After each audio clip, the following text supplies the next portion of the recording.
आज हमारे बीच हैं उदयपुर के मुख्य चिकित्सा एवं स्वास्थ्य अधिकारी डॉक्टर दिनेश खराड़ी और साथ में है WHO से जुड़े हुए डॉक्टर अक्षय व्यास। आपका स्वागत करते हैं। डॉक्टर खराड़ी, आपसे शुरू करेंगे। कोविड-19 का संकट जो ठीक 1 साल पहले हमारे सामने आया था और लॉकडाउन के रूप में ये हमने संकट झेले, पूरे समाज ने, विश्व ने। अब वापस कुछ ऐसी स्थिति आ रही है जिसमें बताया जा रहा है कि आंकड़े अब वापस बढ़ रहे हैं। तो इसका क्या कुछ मौसम से ही रिश्ता है, मार्च से इसका कुछ ज़्यादा प्रेम है, या ये आंकड़े कुछ ज़्यादा ख़तरनाक नहीं है? धन्यवाद। एक तो आपने हमको बुलाया यहाँ पे, और आप बिल्कुल सही कह रहे हैं। हमको भी ऐसा ही महसूस हो रहा है। ये मार्च 20 तो नहीं चल रहा है कहीं, वही इतिहास वापस दोहरा तो नहीं रहा अपना आपको। वही मार्च वहाँ जहाँ से केसेस बढ़ना चालू हुए थे, और हम लगभग साल भर तक पूरा प्रशासन, पूरा विभाग और आम जनता और सब लोग परेशान हुए थे। तो कहीं न कहीं मैं देख रहा हूँ कि ये सेकंड वेव हो सकती है, और जिस तरह से हम बीच में भूल गए थे, हम लापरवाह हो गए थे, कोरोना को बिल्कुल ही ऐसे सोचा था कि ये हम इस पे विजय पा ली है, जबकि हमें ये नहीं भूलना चाहिए था कि वायरस गया नहीं था, वायरस अपने बीच में मौजूद था और पॉजिटिव आने बंद नहीं हुए थे, कम हुए थे। तो हालांकि हमारे उदयपुर के साथ साथ पूरे राजस्थान में, अदर स्टेट में और ऑल ओवर वर्ल्ड में भी केसेस बढ़ रहे हैं। ऐसा नहीं है कि मैं सिर्फ उदयपुर की जनता को ही लापरवाह मान रहा हूँ। तो कहीं न कहीं एक साथ केसेस बढ़ रहे हैं, तो अभी भी हमको सचेत रहने की ज़रूरत है। डॉक्टर व्यास, आपसे जानना चाहूँगा कि विश्व स्वास्थ्य संगठन का ये जो ताज़ा वेव है भारत में, इसके बारे में और ख़ास तौर पर राजस्थान में, इसके बारे में क्या राय है? देखिए, जैसा कि सर ने भी कहा कि केसेस सभी जगह वापस से सेकंड वेव जो आ रही है उसमें सभी जगह केसेस बढ़ रहे हैं। तो इसमें ऐसा नहीं है कि भारत में ही केसेस बढ़ रहे हैं, बाकी कंट्रीज़ में भी बढ़ रहे हैं केसेस। और सेकंड वेव ज़्यादा खतरनाक हो सकती है क्योंकि इसमें वायरस का स्ट्रेन भी रेगुलर चेंज हो रहा है। अभी हमने देखा कि यूके में कोई नया स्ट्रेन आया था, अफ्रीका का नया स्ट्रेन था, तो यहाँ पर भी स्ट्रेन हो सकता है चेंज हो रहा हो। तो इसलिए हमें मेन चीज़ है कि सावधानी बरतने की ज़रूरत है। और जो अभी वायरस की ये लहर वापस केसेस बढ़े हैं, ये मेन है कि जो हमने सावधानियां रखना छोड़ दी थी, सब कुछ एकदम ओपन हुआ, उसके कारण से नंबर ऑफ केसेस बढ़े हैं। तो ओवरऑल केसेस उदयपुर में नहीं, सारे डिस्ट्रिक्ट्स में, पूरे इंडिया में, खास करके गुजरात, महाराष्ट्र, पंजाब, ये 3 या 4 स्टेट जो हैं वो बहुत ज़्यादा केसेस आ रहे हैं। तो हमें मेनली उसका ध्यान रखने की ज़रूरत है। और इसका एक ही तोड़ है अब हमारे पास कि हमारा जो वैक्सीनेशन है, जो पॉपुलेशन हमारी वैक्सीनेट होगी जितनी जल्दी, उतनी ही हम इस लहर को शांत कर सकते हैं। हमारे बीच मौजूद है आज विश्व स्वास्थ्य संगठन से जुड़े अधिकारी डॉक्टर अक्षय व्यास और साथ में उदयपुर के CMHO doctor Dinesh Kharadi. Doctor Kharadi, थोड़ा सा ये जानना चाहूँगा कि ये जो सेकंड वेव है, दरअसल वायरस तो हमेशा था ही, कभी गया नहीं था, लेकिन अब इसके साथ कुछ लोग ये कह रहे हैं कि ये वायरस तो है, पॉजिटिव तो केसेस आ रहे हैं, लेकिन साहब मौत कम हो रही है, इसलिए ज़्यादा घबराने की ज़रूरत नहीं है। इस बात में कितनी सच्चाई है? नहीं नहीं, ऐसा नहीं है। जब हमारे जहाँ हॉस्पिटल में टोटल एडमिटेड पेशेंट पिछले महीने 20-25 थे, आज 200 से ऊपर हो चुके हैं।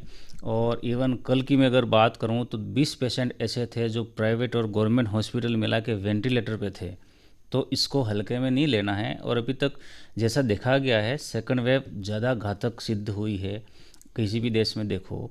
तो ऐसा नहीं है कि ठीक है हल्का फुल्का हो रहा है, अभी वैसे ही उसका यूँ समझ लो और ज़्यादा खतरनाक है। जो वो केसेस निकल रहे हैं, एडमिट हो रहे हैं, और एडमिट होने की दर अभी बढ़ी है। डॉक्टर व्यास, ये भी जानना चाहूँगा कि ये इतने केसेस नए आ रहे हैं, तो इसका आपको कारण क्या नज़र आता है? कोई मौसम से रिश्ता है? क्योंकि हमने वैक्सीनेशन भी किया और बहुत हद तक प्रिकॉशन भी हुआ है। देखिए, जब हम प्रिकॉशन प्रॉपर कर रहे थे तब आपने देखा होगा कि केसेस हमारे बीच में बिल्कुल डाउन हो गए थे। जब तक हम सब अलर्ट थे, इवन विंटर्स में एक वेव आई थी दिवाली के आसपास, तब केस आए थे। उसके बाद से सडनली केस कम हुए थे क्योंकि सब हर कोई प्रिकॉशन रख रहा था। पर उसके बाद में एकदम से सबने प्रिकॉशन रखना छोड़ दिया कि वैक्सीन आ गया, बस अब हमें प्रिकॉशन रखने की ज़रूरत नहीं है।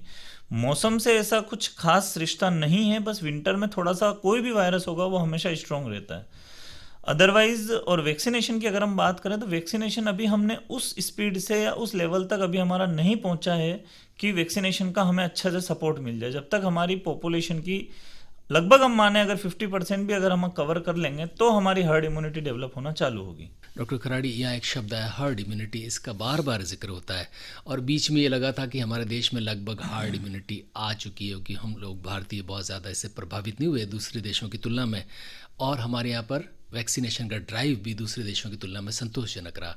बताएं कि हर्ड इम्यूनिटी अब तक कैसे नहीं आई और आपको क्या लगता है भविष्य में क्या होगा? जो वैक्सीनेशन का मैटर है, हमारे इतने लोग, नंबर तो ज़्यादा हैं हमारे कंट्री के, लेकिन अब परसेंटेज वाइज हमारे एवरेज अभी तक कम है।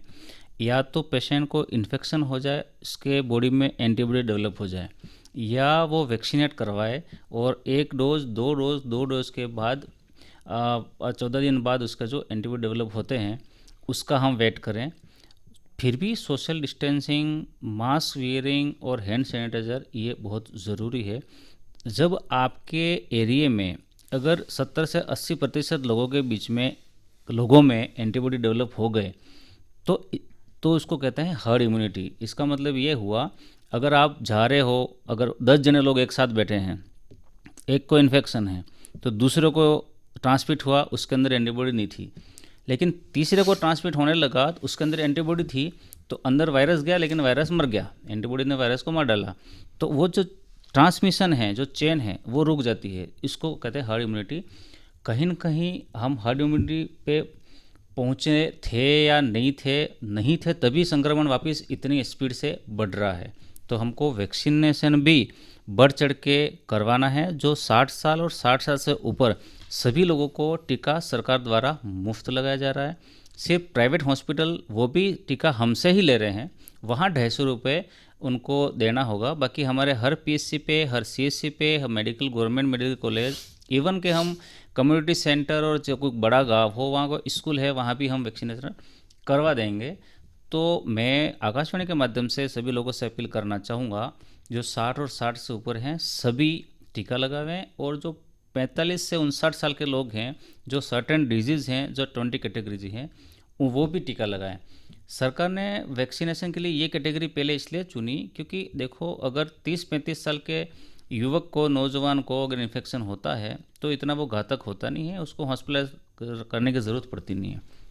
जो 60 और 60 से ऊपर है या जिनके कोई बीमारियां है 45 से 60 के बीच में, इन लोगों को इन्फेक्शन होता है, जो बीमारी ऑलरेडी है वो एग्जीग्रेट होती है, वो आदमी सीरियस होता है, हॉस्पिटल में होगा तो उसको ऑक्सीजन की ज़रूरत पड़ेगी, और जो मोर्टेलिटी है वो भी रेट उनमें ही ज़्यादा है, इसलिए इनको सबसे पहले टीका लगाना चाहिए। डॉक्टर व्यास, टीके के संदर्भ में कुछ सवाल आपसे पूछने ज़रूरी है। एक तो ये कि वायरस है तो उसमें म्यूटेशन तो होगा ही, वो स्वरूप बदलता रहेगा, और इन स्वरूप बदलने के बीच में ये कहा जा रहा है कि हमारे जो दोनों वैक्सीन, एक स्वदेशी और दूसरा जो हम कर रहे हैं, ये दोनों वैक्सीन पर्याप्त हैं, और उनकी डोजेस को लेकर एक नया आया है कि पहले ये था कि दूसरा आपको 28 दिन बाद लगाना, अब वो कह रहे हैं कि उसको शायद बढ़ा रहे हैं दूसरी डोज के समय को। ये वैक्सीनेशन क्या हमारे यहाँ बिल्कुल सही है, और ये जो वायरस के नए नए स्वरूप आ रहे हैं उसके खिलाफ भी ये कारगर है? जी बिल्कुल, देखिए तभी हमारे यहाँ पर 2 वैक्सीन्स जो कि हमारी इमरजेंसी अप्रूवल में और बाद में WHO से भी अप्रूव्ड थे, दोनों वैक्सीन। एक तो हमारा एस्ट्राजेनेका का जो कोविशील्ड वैक्सीन है जो सीरम इंस्टीट्यूट ऑफ इंडिया का है, और दूसरा हमारा कोवैक्सीन है जो भारत बायोटेक का है। दोनों ही वैक्सीन बिल्कुल सेफ़ हैं, सेफ्टी पर्पज़ से दोनों वैक्सीन में कोई भी इशू नहीं है। जो अगर हम सेरो कन्वर्जन या एफिकेसी की बात करें तो जो लेटेस्ट जो रिजल्ट आए थे 3rd ट्रायल के, तो उसमें कोवैक्सीन की एफिकेसी लगभग 80% के लगभग बताई थी, और जो कोविशील्ड की एफिकेसी है वो अभी जो लेटेस्ट रिजल्ट आए उसमें 79% है। तो ओवरऑल दोनों ही वैक्सीन की एफिकेसी हम 80% मान सकते हैं लगवाने के बाद में।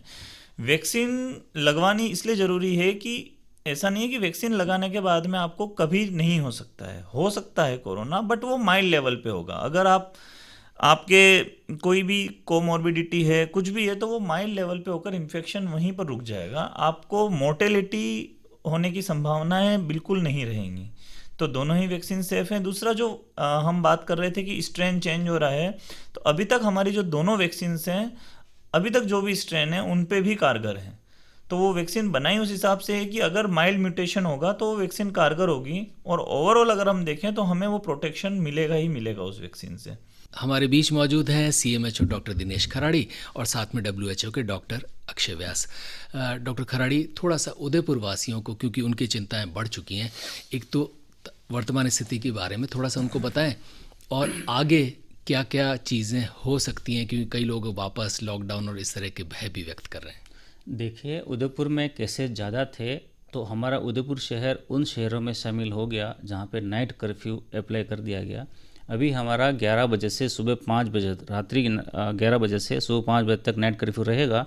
और जो भी शॉप्स हैं, जो प्रतिष्ठान हैं, उनको 10 बजे उसको शट डाउन करना होगा। और जो कार्मिक वहाँ पे काम करते हैं वो एटलीस्ट 11 बजे तक घर पहुँच जाए। वो इसलिए कि कुछ न कुछ तो सरकार को करना पड़ेगा। अगर हम इतना सचेत होते, हमारे केसेस कम होते, तो हो सकता है हमको इसका सामना नहीं करना पड़ता। दूसरा, सरकार ने ये तय किया है कि जहाँ 5 केसेस एक साथ आ रहे हैं, जिस कॉलोनी में, जिस गली में, जिस कॉम्प्लेक्स में, तो वहाँ माइक्रो कंटेनमेंट जोन बनेगा। तो वहाँ जो लोग रह रहे हैं वो 14 डेज तक वहाँ पे कंटेनमेंट जोन रहेगा। वहाँ पे सैम्पलिंग भी होगी, तो वो लोग आ जा सकेंगे नहीं सकेंगे। ये कहीं न कहीं आम जनता को या वहाँ रहने वाले लोगों को परेशानी का ही सबब बनती है। तो हम क्यों नहीं अवेयर रहें, और अभी भी मौका है, अभी भी हम लापरवाही नहीं करें, हम सजग हो जाएं। और कुछ नहीं करना है, मैं किस तरह से इन्फेक्शन से बचूं, इंडिविजुअल अकेला आदमी, और मैं किसी को कैसे नहीं फैलाऊं, इतना सोच ले, इन्फेक्शन नहीं फैलेगा, नहीं होगा। मैं अनावश्यक भीड़ में नहीं जाऊं। अभी होली के लिए भी सरकार ने कहा घर में रह के होली मनाएं। अनावश्यक मैं बाज़ार में नहीं जाऊं, भीड़ में नहीं जाऊं, घूमने नहीं जाऊं, घर में रहूं, स्वस्थ रहूं, सुरक्षित रहूं। इवन कम अगर मैं यंग एज हूं तो मेरे घर पे जिनकी मम्मी पापा या दादा दादी जिनकी उम्र 60 से ऊपर है, या जिनको अन्य कोई बीमारियां है, उनके लिए खतरा नहीं बनूं।